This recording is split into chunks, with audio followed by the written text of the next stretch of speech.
কোরবানির পশু বেচাকেনার খবর জানাতে এই মুহূর্তে নওগাঁর চৌবাড়িয়া হাটে আছেন এমআর রকি। সরাসরি যাচ্ছি তার কাছে। কুরবানি ঈদকে ঘিরে এই অঞ্চলের লাখো তৃণমূল খামারিরা আসলে একটা স্বপ্ন বোনেন, কাঙ্ক্ষিত পশুর দাম পাবেন। সেই প্রত্যাশায় এই মুহূর্তে হাটে বিপুল পরিমাণে পশুর সরবরাহ। প্রান্তিক খামারিরা তাদের লালন পালন করা পশুগুলো যেমন হাটে তুলেছেন, দূরের ব্যাপারীর উপস্থিতিও কিন্তু আমরা পর্যাপ্ত দেখছি। এবং এই মুহূর্তে আমরা রয়েছি নওগাঁর চৌবাড়িয়া হাট।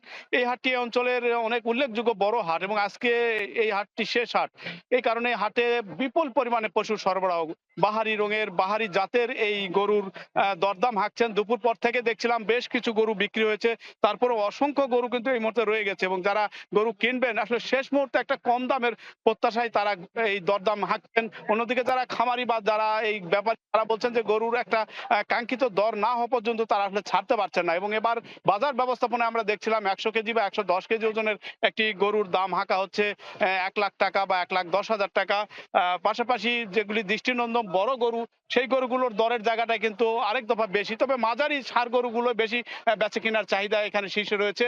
এবং বাজারের এখানকার ক্রেতা বা যারা বিক্রেতা পরস্পর বিরোধী তাদের প্রতিক্রিয়া থাকলেও বাজার ব্যবস্থায় কিছুটা সহনীয় বলছেন তারা। এবং সার্বিক বাজারে এই অঞ্চলের আসলে প্রায় 8 লাখ কুরবানির পশু প্রস্তুত করা হয়েছে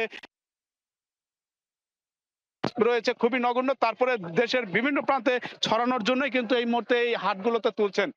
তবে আরো অনেকেই ঘুরছেন, যেহেতু আরো এক সপ্তাহ সময় রয়েছে, এই সময়ের মধ্যে কাঙ্ক্ষিত পশু তারা কিনবেন। পাশাপাশি আজকের হাটে দেখছিলাম এই অঞ্চলের সর্বোচ্চ পরিমাণে পশুর সরবরাহ কিন্তু এই হাটে উঠেছে। সব মিলে একটা জমজমাট কারবার আমরা লক্ষ্য করছি নওগাঁর চৌবাড়ি হাটে। এই ছিল সার্বিক নওগাঁর পশু হাটে কেনাবেচার খবর। নওগাঁর চৌবাড়িয়া হাট থেকে সবশেষ খবরাখবর জানাচ্ছিলেন সহকর্মী এমআর রকি। আমি কি কিছু ধরেছি নাকি? আপুটা আপনাকে চেক আউট করছে। জাস্ট কুল থাকুন।